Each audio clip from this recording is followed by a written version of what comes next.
Alright, so someone asked in the comments what I thought about the whole Brett Kavanaugh situation. If you're not paying attention, Brett Kavanaugh is Trump's nomination to replace Anthony Kennedy on the Supreme Court.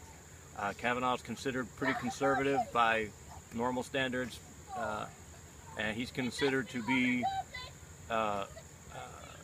unfriendly to Roe versus Wade, abortion. And so the left has pulled out all this.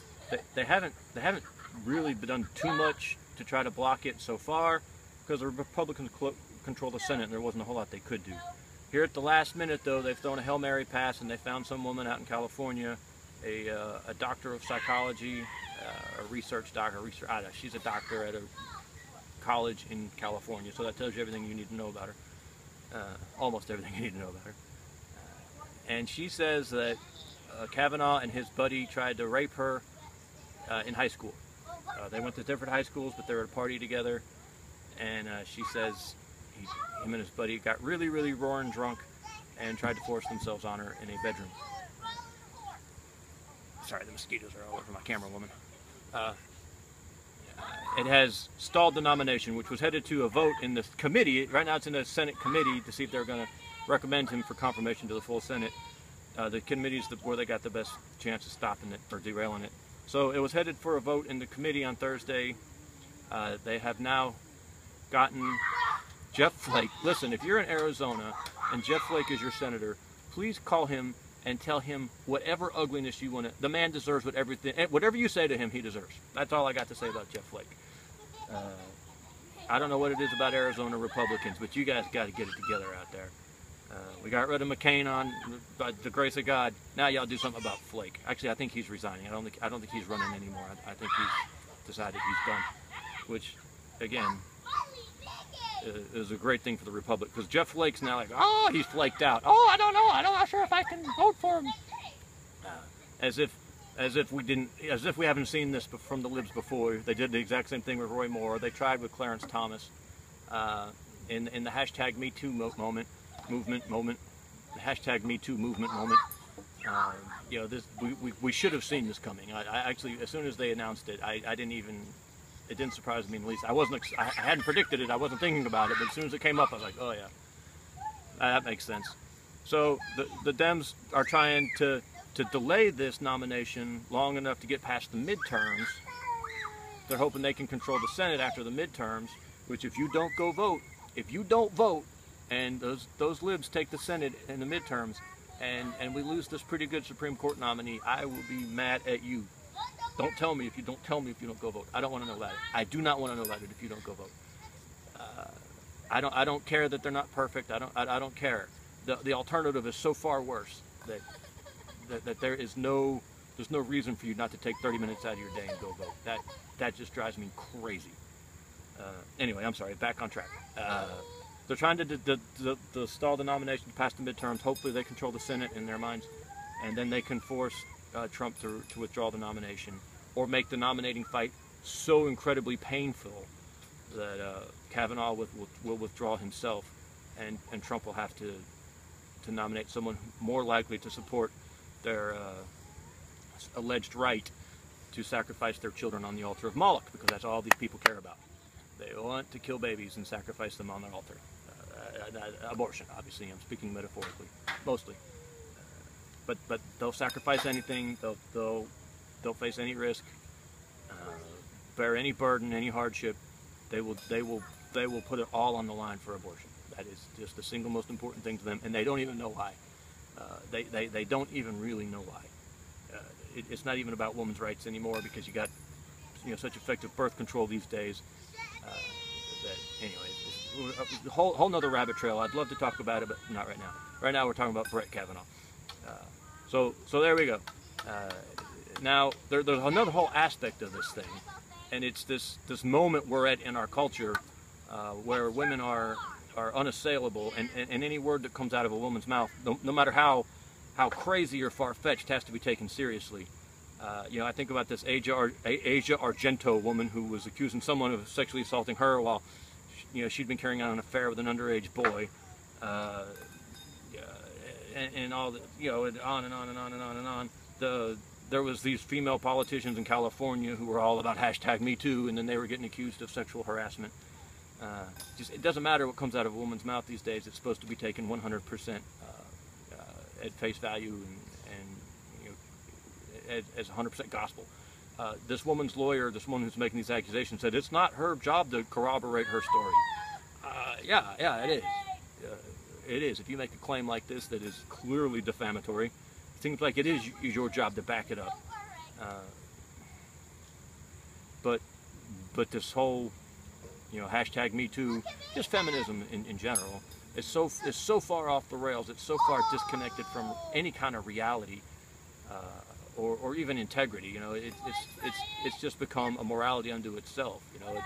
It's the sacred cow we all have to genuflect before. Oh, a woman has spoken. But the right kind of woman has spoken, by the way. Let it be Mariah, and suddenly no one cares. But when the right kind of woman speaks, usually, extremely unadmirable women, inadmirable, what's the word I'm looking for? Then suddenly the whole world has to stop, and this also has to be taken completely seriously. It's beyond bullshit. Excuse me. And it's going to further erode the culture, the society, whatever's left. There's 100,000 more men just said, well, I'm swearing off women. Probably way more than 100,000 men. What do you say to these MGTOW guys now? When they say you can't trust a woman and you can't be... This woman has literally no connection, except she does have some connection to Kavanaugh. Apparently her mother presided, I guess his mother is a judge or something. Anyway, his mother presided over a bankruptcy or an eviction or something of her parents. So there actually is a slight connection here. But, it's one that makes you question the woman. Well, as if you needed any more reason to question a woman, this thing happened in the early 80s, supposedly. Here she is 51, and it's just now coming out. She told no one else except her husband, a few years ago when they went to marital counseling. Suddenly she had a childhood trauma she had to overcome. But anyway, there we are. There's so much of the zeitgeist wrapped up into this thing, the crazy, unhinged lunacy of feminism, where you can't even question a woman. She can say whatever she wants, do whatever she wants, and she has 100%. I always lose my vocabulary when the camera's rolling. Believability, credibility.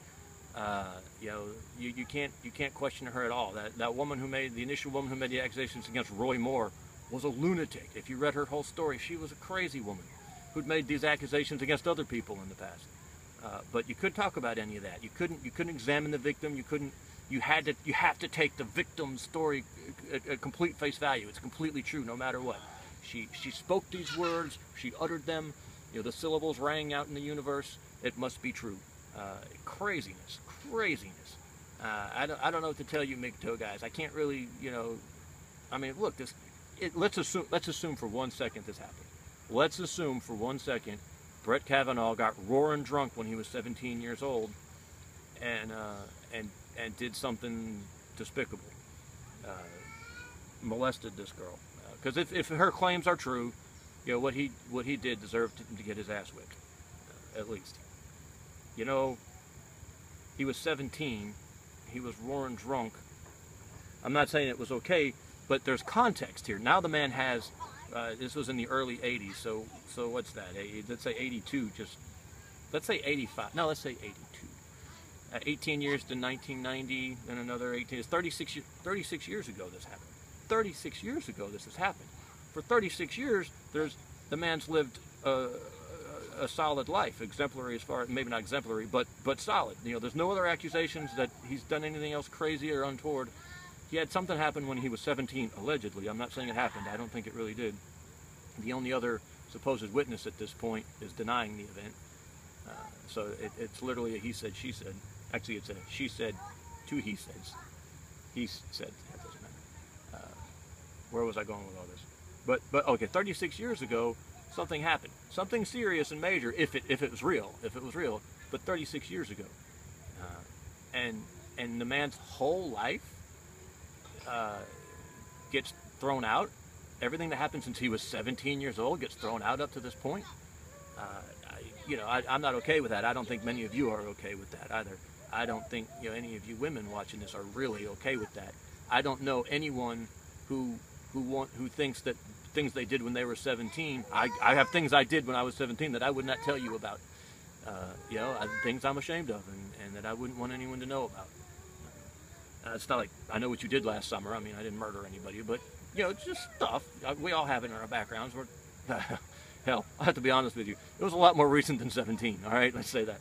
But I could go back to 17 and find things I wouldn't want to have to face the consequences for.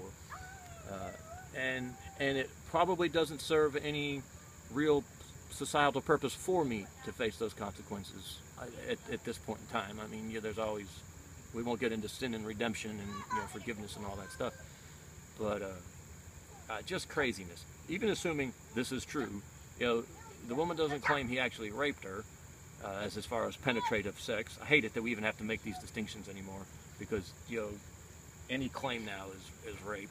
He undressed me with his eyes, as did every other man you've ever met, by the way. No, I'm kidding. Not every man. Most, though. Where were we? Yeah, her claim is that he dragged her into a bathroom, held her down, and tried to get her clothes off, and groped her through her clothes.